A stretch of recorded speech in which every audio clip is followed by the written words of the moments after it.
They say a toolbox can't save a life, but the one I found wedged between concrete pylons, half buried in river mud, bought us something I'd stopped believing in, a roof that didn't leak, and mornings without shame.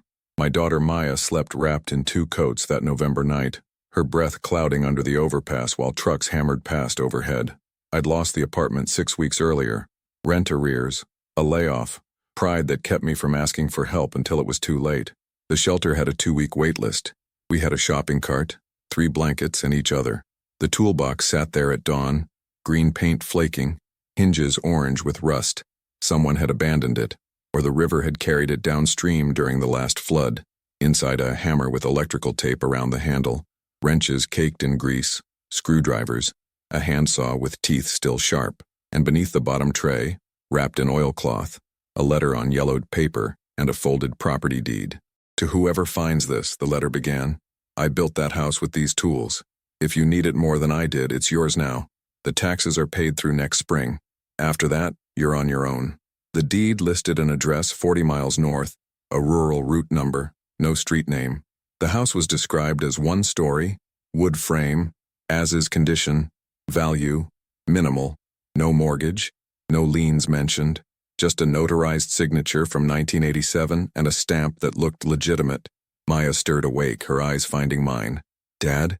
She whispered. What is it? I looked at the tools, at the letter, at my 8-year-old daughter who deserved better than this concrete tomb. Maybe, I said carefully, maybe something. Chapter 1. The Find.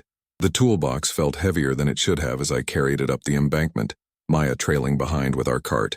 38 years old, once a Finnish carpenter, now sleeping under infrastructure with my kid, the kind of fall that happens faster than you can stop it. I'd woken before dawn to the sound of water moving differently. The river had dropped overnight, exposing the mudflats, and there it sat, green metal catching the first light, half sunk where the bridge pylon met earth. Something about it called to me. Desperation, maybe, or muscle memory. My hands recognized a toolbox the way a musician knows an instrument. The hinges fought me, rust grinding against rust, but the latch gave. The smell hit first, oil and metal and old wood, the scent of job sites and sawdust, and the life I'd built before it all came apart. Inside, the tools were organized with care, wrenches lined by size, screwdrivers nested in the tray, the hammer positioned like it mattered. Whoever owned this had been a craftsman. Beneath the removable tray, my fingers found the oilcloth bundle. The letter unfolded in my hands, paper soft as fabric, ink still legible despite decades. To whoever finds this, I built that house with these tools over 2 summers, 1985 and 86. Every board I could afford, every nail I could spare. Lost my wife to cancer before we could move in. Couldn't face the place after. If you need it more than I did, it's yours now. The taxes are paid through next spring. After that, you're on your own. R. Sullivan. The deed underneath listed property in Stillwater County, Lot 47, Rural Route 12. Assessed value from 1987, $3,200. Current status, unclear. But the signature was notarized, the seal embossed deep into the paper. Maya reached up, touched the edge of the letter. Does it say where? I checked the deed again. 43 miles north, according to the county stamp. A place I'd never heard of, in rural land where houses could sit forgotten for decades. It says someone built a house, I told her, and maybe it's still there. Can we see it? The question children ask, the one that demands honesty. We had $17, a quarter tank and a dead phone I couldn't charge. No ID current enough to rent anything. But we had these tools, this deed, and a name, R. Sullivan, who'd left something behind. We can try, I said. By 7 a.m., we'd hitched north with a trucker hauling lumber.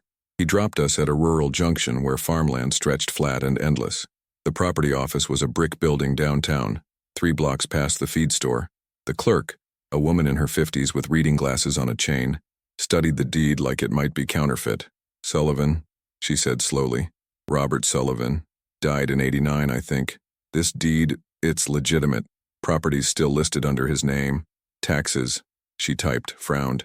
Paid through spring 2026. Then it defaults. Can I see it? The house? She looked at Maya, at our cart, at me. Nothing out there but foundation and prayer, probably. Route 12, mile marker 7. But yeah, if that deed's real, and you can prove succession or abandonment claim, You might have standing. What do I need? 30 days occupancy, basic maintenance, proof you're improving it, then file for adverse possession or abandoned property claim. If no one contests, it's yours in 6 months. But mister, that's if there's anything left to claim. She gave me a hand-drawn map on scratch paper.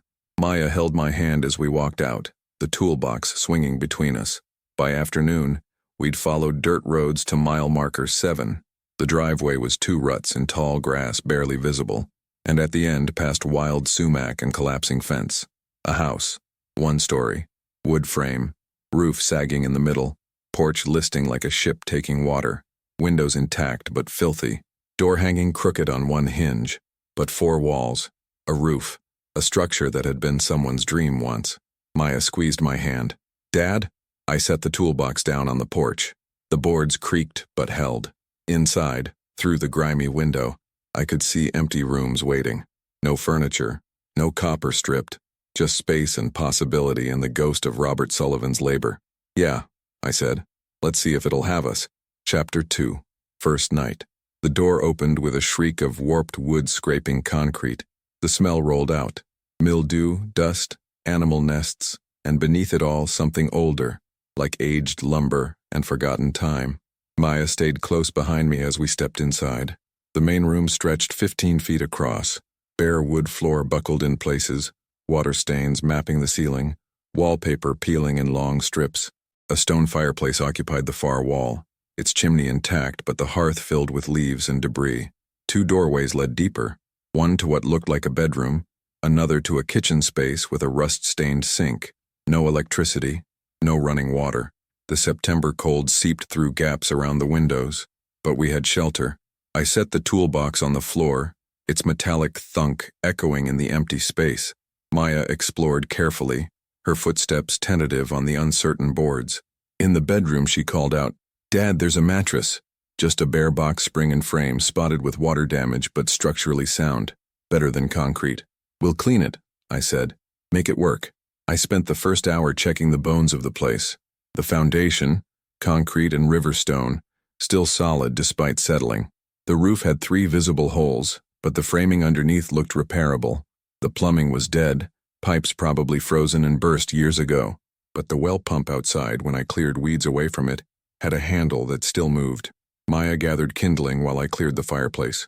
Old bird nests, leaves composted to mulch, small animal bones that made her wrinkle her nose. But the flue opened when I tugged the chain and the chimney drew air when I held a flame to it. By evening, we had fire, the first warm night in 2 months. Maya sat wrapped in blankets on the box spring while I cooked beans on a camp stove we'd carried from the bridge. The firelight painted shadows on walls that had stood empty since Reagan was president. "Tell me about him," Maya said quietly. "Sullivan?" She nodded, watching flames lick at dry wood. I pulled out the letter again, read it by firelight. He built this place for someone he loved. When she died, he couldn't stay, so he left it for whoever needed it next. That's us? Maybe. I folded the letter carefully, returned it to the oilcloth. "If we can keep it." She was quiet for a moment, then, "Mom would have liked this." Her mother, my ex-wife, lived in Arizona now with a new family. She'd sent Maya to me 2 years ago when addiction made her dangerous to be around. I'd promised I'd keep our daughter safe, give her better. "Yeah," I said. She would have. That night, we slept on the box spring with all our blankets and the fire burning low. Wind found every crack in the walls, made the house breathe like a living thing. Somewhere in the roof space something scuttled. Water dripped in the kitchen from a leak we hadn't found yet. But we had walls, a door that locked, a place that wasn't public. I lay awake listening to the house settle around us, to Maya's breathing steady beside me, and wondered if Robert Sullivan could see us now. 2 people he'd never met, rebuilding what grief had abandoned. The hammer from his toolbox rested beside the mattress, electrical tape worn smooth by his hands. Tomorrow, I'd start repairs. Tonight, we had arrived. Chapter 3. First clues. Morning came cold and gray. I woke to find Maya already up, exploring the kitchen space with the careful curiosity of a child learning new territory. The weak sunlight through dirty windows turned her hair copper. "There's a cupboard," she called. "It's stuck." The cabinet was built into the wall above the sink, painted shut by decades of humidity.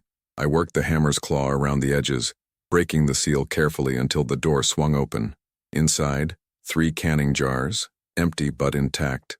a box of rusted nails, and pushed to the back, a composition notebook with a black and white marbled cover. Maya reached for it before I could, her small hands pulling it into the light. The pages were brittle, filled with pencil writing in neat block letters. June 12, 1985, she read aloud. Delivered, 200 board feet pine, cost $87, started east wall framing. It was a construction log. Every entry dated, every material cost recorded, every task documented. Robert Sullivan's voice speaking across 40 years. July 3rd, roof trusses up. Janet came by, brought lemonade and hope. September 8th, windows installed. Winter coming, must work faster. March 1986, doctor says 6 months, must finish before. Maya's voice caught. Dad? I took the notebook gently, turned pages that mapped a man racing death to complete a home for someone he'd already lost. The entries grew briefer as they progressed. June 1986, floor down. Janet too weak to visit. August 19th, last board. Chimney complete. She's gone. The final entry dated September 3rd, 1986. Can't. Leaving tools for whoever comes next. 40 years later, we'd come. I spent the morning taking inventory while Maya documented everything in a school notebook she'd salvaged from the shelter. The roof needed patching. 3 holes visible. More leaks probable. The well pump was mechanical. No electricity required, but the leather washers were rotted. The windows could be cleaned. The fireplace drew well. The wiring was ancient, probably dead, but could be ignored for now. The biggest asset, the bones were good. Sullivan had built this place to last. In the bedroom under the box spring frame, Maya found something else. A photograph in a cracked frame. A man and woman, probably late 30s, standing in front of this house when it was new. Unpainted wood, windows gleaming, 2 people smiling despite shadows in their eyes. Janet and Robert, Maya said softly. I set the photo on the fireplace mantel. The first decoration in an empty house. By afternoon I'd prioritized. Patch the roof before the next rain, clear the well pump, secure the porch. Everything else could wait. The tools Sullivan left were exactly what I needed, as if he'd known what whoever came next would face. A truck passed on the road, the first vehicle we'd seen all day. It slowed, and I watched from the porch as an older man in overalls pulled into the driveway. He climbed out slowly, studying us with cautious eyes. Didn't know anyone was out here, he said. Just arrived, I said carefully. We're going to fix it up. He looked at the house, at the toolbox, at Maya hovering in the doorway. You related to Bob Sullivan? No, we found a deed, found his tools. The property office said, I know what they said. He spat tobacco juice into the weeds. Sullivan was a good man. Built this place with his bare hands, then couldn't stand to look at it. Been empty since '89. He paused. You got permission to be here? The deed ain't the same as ownership, but he looked at Maya again. You got a kid. You homeless? No point lying. Yeah. He nodded slowly. Name's Earl Finch. Live down the road. If you're serious about fixing this place up, not just squatting till the sheriff comes, I got roofing tar you can have. Shingles too, from my barn repair. I can work for it. Not asking you to. Bob would have wanted this place used. He turned toward his truck, then stopped. One thing, winter comes hard up here. You better move fast. After he left, I climbed onto the roof with the handsaw and hammer. The worst hole opened above the kitchen. 3 rafters rotted through, water damage spreading. I cut away the worst sections, laid a tarp across the gap weighted with stones. Not permanent, but it would hold until we had better materials. Maya worked below, clearing debris from around the foundation. We moved like a 2-person crew, wordless coordination born from months of survival together. By sunset, the house looked marginally better. 1 hole patched, weeds cleared from the porch, windows washed clean enough to let real light through. We ate canned soup by firelight while I read more of Sullivan's notebook. His voice became familiar, precise notes documenting a labor of love turned into memorial. On the last pages, he'd sketched floor plans, measurements, notes about where the studs ran and how the roof was braced. He left us instructions, I told Maya. She leaned against my shoulder, exhausted. Outside, the wind picked up, making the house creak and settle. The tarp on the roof flapped once, held. Will they let us stay? She asked quietly. If we prove we're taking care of it, if we make it better than we found it. We will, she said with the certainty of a child who believed her father could fix anything. I wasn't sure I believed it yet, but Sullivan had left us more than tools. He'd left us a blueprint for what was possible when you built something meant to last. If you're enjoying this journey so far, tell us in the comments where in the world you're watching from. Chapter 4. The work begins. The next morning brought Earl Finch's truck loaded with materials. Not just roofing tar, but a bundle of shingles, a half roll of tar paper, and a box of nails that rattled like music. Said I had extras, he muttered, avoiding my thanks. Can't use 'em. Might as well go here. He helped me get the materials onto the roof, his 70-something frame climbing the ladder like a man who'd spent decades doing exactly this. We worked in silence, the kind that comes from shared purpose rather than awkwardness. Sullivan taught me carpentry, Earl said eventually, spreading tar with practiced strokes. Back in 82, 83. Taught half the county, really. Good man. Stubborn as hell about doing things right. The house shows it. Yeah. He paused, wiping his forehead. His wife, Janet, she was already sick when they started building. Ovarian cancer. Everyone knew they were racing the clock, but Bob kept saying they'd make it, like he could will the house into existence fast enough to matter. We worked until afternoon, patching not just the main hole, but 2 smaller ones I'd missed. The roof still sagged in the middle, but it was sealed now. Watertight. Earl left with a nod and a promise to check back. You need work, there's harvest coming. Day labor at Patterson's farm 3 miles east, tell him I sent you. After he left, I walked the property with Sullivan's notebook, comparing his sketches to what stood before me. The house was 1,500 square feet, small by modern standards, but efficiently designed. The bedroom could be divided into 2 smaller ones. The bathroom existed in theory only. Sullivan had never installed fixtures, but the well pump, that could be revived.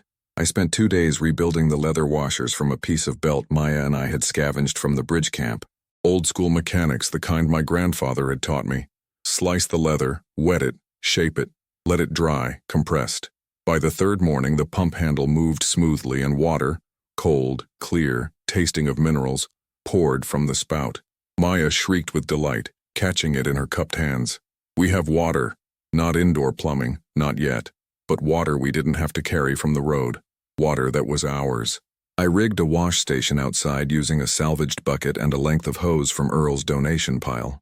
Cold showers in morning frost, but showers nonetheless. The first clean feeling in 3 months. Inside, we worked room by room. The main space became a target. I pulled down the water-damaged wallpaper, revealing plaster walls that needed patching but were fundamentally sound. Maya swept floors until they showed their original color, golden pine, worn but still beautiful. We hauled out decades of accumulated debris, bird nests, rodent damage, blown-in leaves composted to mulch. The fireplace became our anchor. I cleaned the stones one by one, revealing river rock carefully mortared together. Sullivan's work again. No shortcuts, no quick solutions. Everything built to last. At night, by firelight, I studied his notebook. He documented not just the construction, but his thoughts. Janet says the house already feels like home, even unfinished. I told her we'd have 40 years here. She smiled like she believed me. Doctor appointment not good, must work faster. She wants to see the fireplace lit. Tomorrow I'll finish the chimney. Reading it felt intrusive, like overhearing a prayer meant for private ears. But it also felt necessary, understanding what this place had meant to the man who'd built it. On the 4th day, a county inspector arrived. A woman in her 40s, clipboard in hand, official in a way that made my stomach tighten. Got a report someone's occupying the Sullivan property, she said. No greeting, just statement. We have permission, I said carefully, showing her the deed. She studied it, then studied us. This isn't proof of ownership, it's an old transfer document never properly filed. You're technically squatting. The property office said, I know what they said. Adverse possession if you can prove improvement and occupation. She walked the porch, testing boards, looking at the patched roof, the cleared debris. You got utilities? Well water. Working on the rest. Electrical? Not yet. Septic? Outhouse. I'd built one that morning, rough but functional, behind the house. She made notes, face unreadable. Maya watched from the doorway, silent. Here's the situation, the inspector said finally. This property's in tax limbo.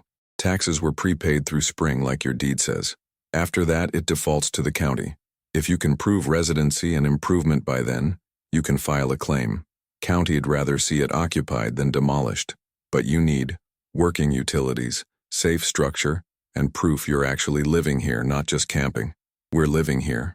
She looked at my daughter, at the cleaned windows, at the smoke rising from the chimney. 6 months. Make your case by April. Otherwise, we bulldoze it and auction the land. After she left, Maya asked quietly, "Are we going to lose it?" I looked at the house, Sullivan's house, our house, and at the toolbox sitting on the porch where I'd left it. "Not if we can help it," I said. That night I made a list by firelight. Roof complete, plumbing roughed in, electrical at least partially restored, walls finished, one room fully livable beyond survival level. 6 months to transform a shell into a home. Sullivan had built this place in 2 years while caring for a dying wife. I had half a year and a child counting on me. We'd start with what we had, his tools, his blueprint, and the knowledge that someone had already proven it was possible. Chapter 5. Hidden Blueprint. 2 weeks into repairs, I found the second cache. We'd been working on the bedroom wall, pulling away the last strips of water-damaged plaster to expose the studs beneath. Maya handed me tools while I worked. Our rhythm automatic now. Call for hammer, screwdriver, wrench, each one appearing in my hand without looking. Behind a section where plaster had sagged worst, the wall revealed something unexpected. A metal box screwed directly into the studs at shoulder height. "What's that?" Maya leaned in, her breath clouding in the cold room. The box was steel, painted the same color as the wall, maybe 8 inches square. 2 screws held it in place, their heads painted over but still visible once you knew where to look. I worked them loose with a Phillips head from Sullivan's toolbox, the screws grinding in their ancient threads. Inside the box, rolled blueprints, professional grade, and a manila envelope thick with papers.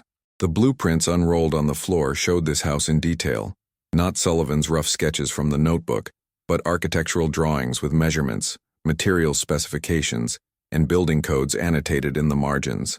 Someone had paid for professional plans. The envelope held correspondence dated 1984-85, letters between Robert Sullivan and an architect in the county seat. The first letter began, "Mr.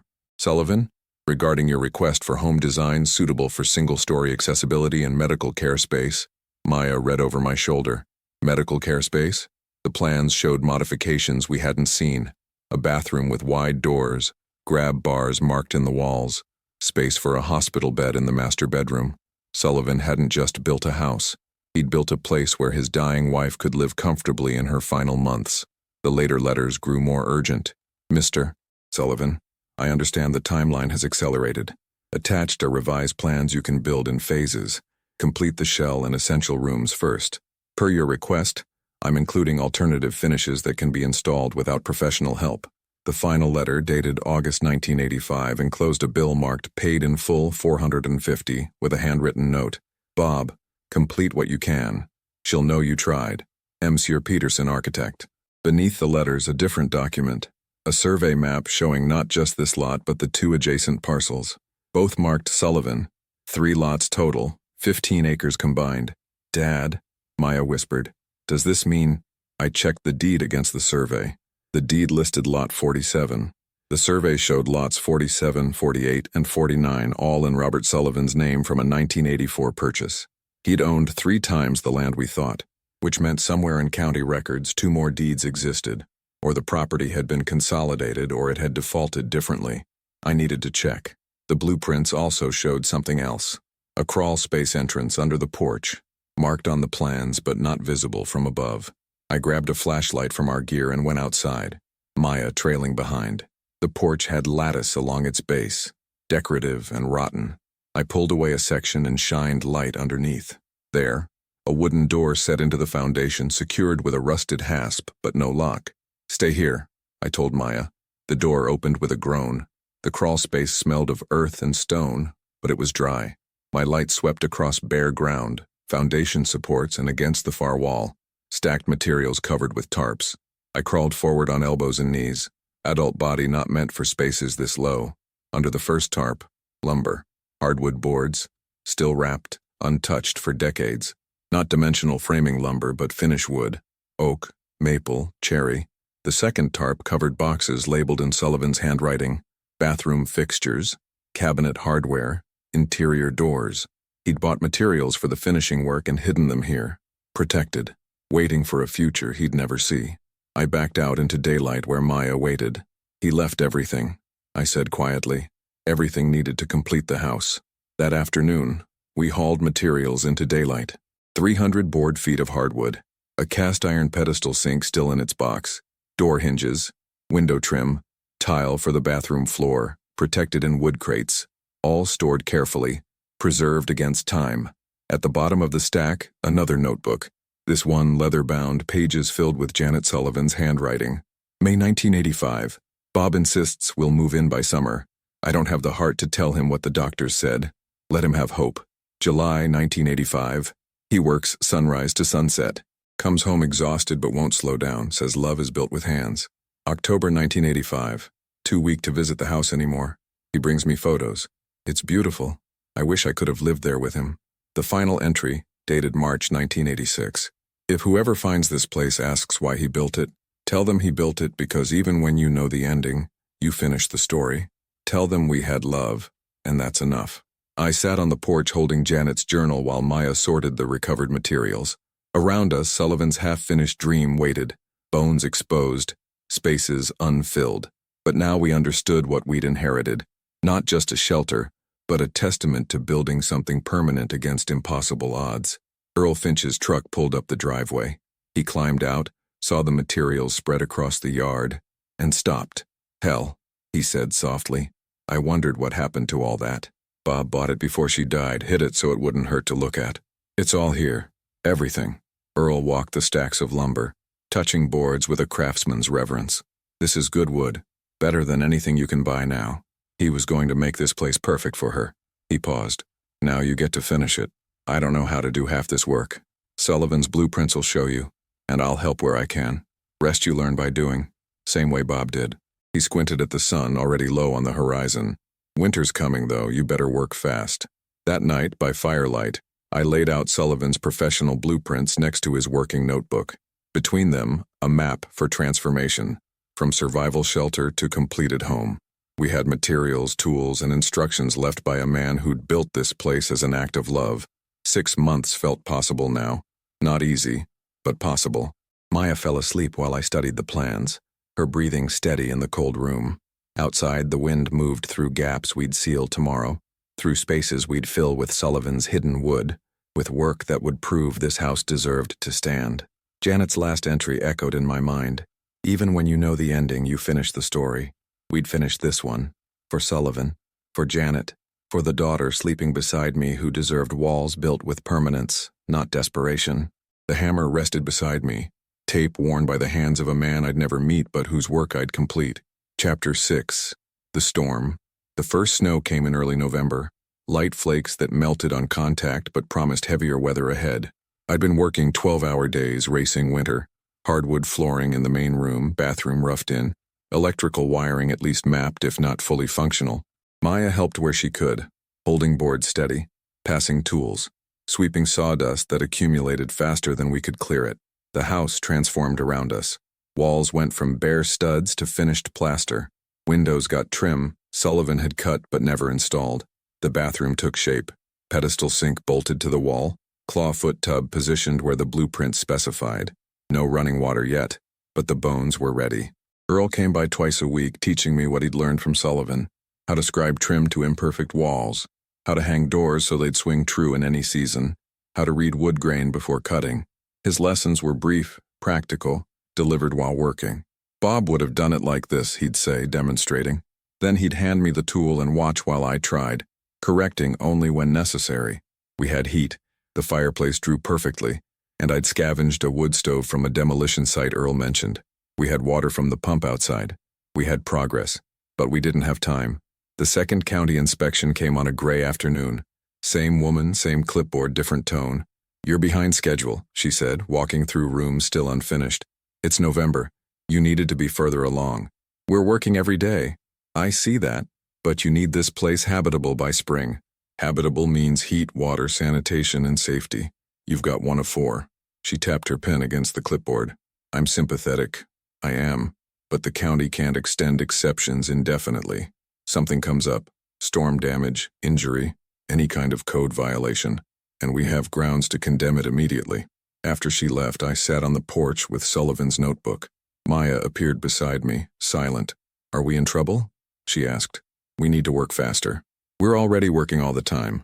Then we work smarter. That night I prioritized ruthlessly. Plumbing first. If we had indoor water, we met 2 code requirements.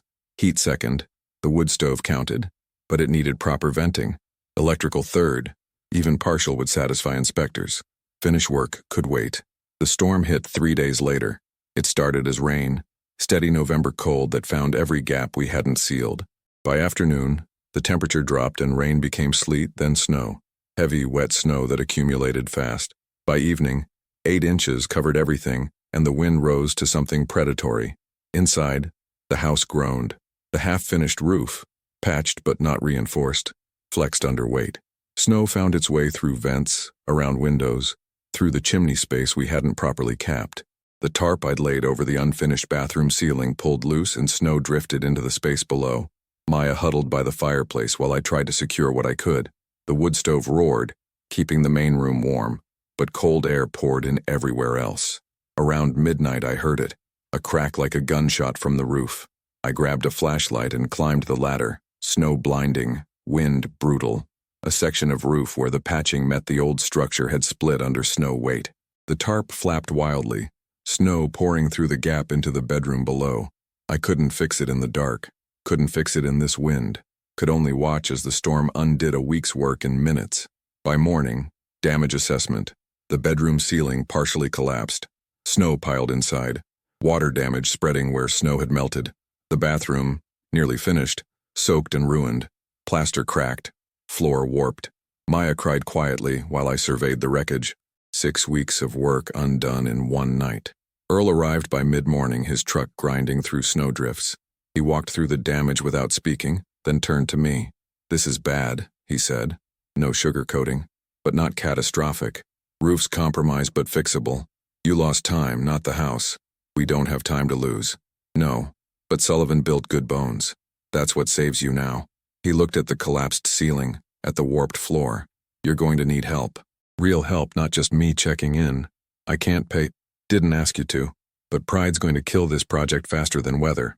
He pulled out his phone, made 3 calls while I stood there snow-soaked and exhausted. By afternoon, trucks arrived. Men Earl's age and younger, people from the county Sullivan had taught or worked with. They came with materials, tools, and experience. "Bob helped build half the barns in this county," one man said, hauling trusses from his truck. "We can give you 2 days." They worked like a coordinated crew. The roof got reinforced properly. New trusses where the old had failed. Proper bracing, professional-grade shingles. The bedroom ceiling was rebuilt. The bathroom got dried out and assessed for damage. By the second day, we'd not only recovered from the storm, but leapfrogged ahead of where we'd been before. Earl supervised, teaching me as we worked. This is how community functions. Bob understood that. He helped people because that's what you do. Now people help you. On the second evening, as the crew packed up, one of the younger men, maybe 30, carpenter's tool belt worn and professional, pulled me aside. "My dad was sick in '87, he said quietly. "Sullivan heard somehow. Came over and built wheelchair ramps, modified our bathroom. Wouldn't take payment. Said he understood what it meant to make a space work for someone who's struggling." He gestured at the house. "Don't waste this. Don't let pride make you stupid. People want to see this place finished. Let them help." After they left, the house stood transformed. Not complete but secure, protected against winter, ready for the next phase. Maya and I ate by firelight in a room that no longer leaked. Outside, snow fell steady, but the roof held. The wood stove burned warm. Above us, reinforced trusses bore weight Sullivan had engineered but never seen installed. "We almost lost it," Maya said quietly. "Yeah, but we didn't." "No, because Sullivan built it right, and because people remembered him." She was quiet for a moment. "When we finish this, will people remember us too?" I looked around the room. Sullivan's room, becoming ours. "Maybe, if we make it something worth remembering." That night I wrote in the back of Sullivan's notebook, the first edition in 40 years, November 2025, storm damage, community help, the households. Sullivan's work continues. If this restoration story has you hooked, hit like. It helps us bring more lost places back to life. Chapter 7. The Fuller Truth. December brought brutal cold but clear skies. The work continued, now with purpose beyond mere survival. I'd learned to accept help. Earl teaching me proper wiring techniques. Other neighbors dropping off materials or labor on weekends. The house grew around us, room by room, Sullivan's vision emerging from decades of neglect. But something nagged at me. The survey map showing 3 lots. The discrepancy with the single deed we held. the question of what had happened to the rest of Sullivan's property. On a Saturday, I borrowed Earl's truck and drove to the county recorder's office. The same clerk who'd helped us initially pulled files when I showed her the survey. "Sullivan, Robert," she muttered, typing. "Okay, this is interesting. He purchased 3 lots in 1984, 47, 48, and 49, 15 acres total. Built on lot 47, never developed the others." She scrolled through records. After his death in 89, the properties were handled differently. Lot 47, the one with the house, had prepaid taxes through 26, but lots 48 and 49 defaulted in 1991 when the tax prepayment ended. County auctioned them in 93. Who bought them? She clicked through screens. Marcus Brennan, local developer, still owns them. She printed documents, slid them across the counter. Why? Just trying to understand what we actually have. You have lot 47. The other 2 are gone. But hey, you've got the house, and that's what matters. Except Marcus Brennan drove up our driveway 3 days later. He arrived in a new truck, expensive boots crunching on frozen ground. 50s, well-fed, the look of someone who'd prospered while others struggled. Maya and I were working outside. Me installing exterior trim, her sweeping the porch. "Didn't expect to see anyone here," he said, not introducing himself. "We're fixing it up," I said carefully. "I can see that." He looked at the house with an appraiser's eye, calculating. "You're the homeless guy everyone's talking about." The word stung, even though it was accurate. "We're residents now. Squatters is more like it. Old Bob never transferred this property properly. Legally, it's in limbo." He smiled, no warmth in it. "I own the land on both sides. Was planning to wait out the tax default, get this lot too, develop all 3 together. Didn't figure anyone would actually move in. The county says we have standing if we can prove improvement. Sure, if you last until spring, if the house passes code, if no one contests your claim." He let that hang. "I could contest. I'm an adjacent property owner. I have development plans that this," he gestured at the house, "interferes with. What do you want?" "Nothing yet. Just wanted to meet the guy trying to bring back Sullivan's project." He climbed into his truck, paused. "Fair warning, though. Spring comes, and you're not up to code. I'll be first in line to bid on the tax auction. Been waiting 30 years to consolidate these lots." After he left, Maya asked, "Can he take it?" "If we fail to meet county requirements, yeah. He can bid on it." "That's not fair." "No, but it's legal." That night, I studied the blueprints again, looking for what I'd missed. Sullivan had designed not just this house but plans for the entire 3-lot property. Sketches in the margins showed a workshop on lot 48, a garden space on lot 49. He'd imagined a compound, a full life. Brennan had been waiting for this place to fail so he could erase it. Earl came by the next morning. I told him about Brennan's visit. "That son of a bitch," Earl said without heat. "He's been circling this property for decades. Tried to buy it from Bob while Janet was still alive. Offered pennies. Bob told him where to go. What's he planning to build? Subdivision. McMansions for city people who want to play farmer on weekends. He'll clear-cut everything, level the lot, pretend history never happened." Earl spat. "You can't let him have it. I might not have a choice. You have every choice. You got this far, didn't you? Storm didn't beat you. Winter didn't beat you. Don't let some developer shark finish what you started." But finishing required passing inspection by April, and Brennan's threat hung over everything. Any mistake, any code violation, any unfinished work became ammunition for his challenge. I worked harder. The bathroom came together. Plumbing routed, sink functional. Bathtub connected to the water system I'd rigged from the well pump through frost-proof lines buried below grade. Not perfect, but functional. The electrical system got wired properly, at least for the main room and bedroom. Still no power connected, but the infrastructure was ready for when we could afford utility service. In late December, while insulating the attic, I found another cache, tucked between rafters, wrapped in oilcloth, a cigar box containing letters. Not Sullivan's handwriting this time. Janet's. "Dear Robert," the first one began. "When you read this, I'll be gone. I need you to know why I insisted you finish the house even when we both knew I wouldn't live in it.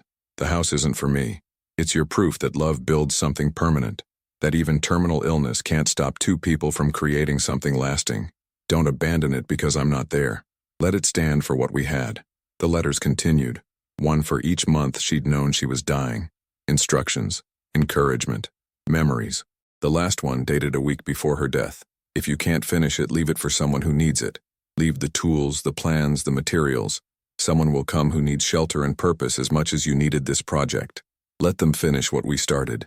Let the house be proof that love's work continues even after we're gone. Sullivan hadn't abandoned the house. He'd left it, as instructed, for whoever came next. I read the letters to Maya that night by firelight. She listened quietly, 8 years old but understanding more than most adults would. She wanted someone to finish it, Maya said. Yeah, we're finishing it. We're trying. No, she said firmly. We're doing it. For them. And for us. She was right. This had stopped being about mere survival weeks ago. We were completing something Sullivan and Janet had started, proving that their labor, and their love, hadn't been wasted. The house breathed around us, walls settling, fire crackling, wind outside testing every seal we'd made. But inside it was warm, dry, becoming whole. Brennan's threat changed nothing. We'd finish this, pass inspection, make our claim. Not because it was easy, but because Janet Sullivan had written instructions 40 years ago for someone exactly like us. Someone who needed shelter, purpose, and proof that building something permanent was possible. I added another entry to Sullivan's notebook. December 2025, found Janet's letters. Understood the assignment. We'll finish this.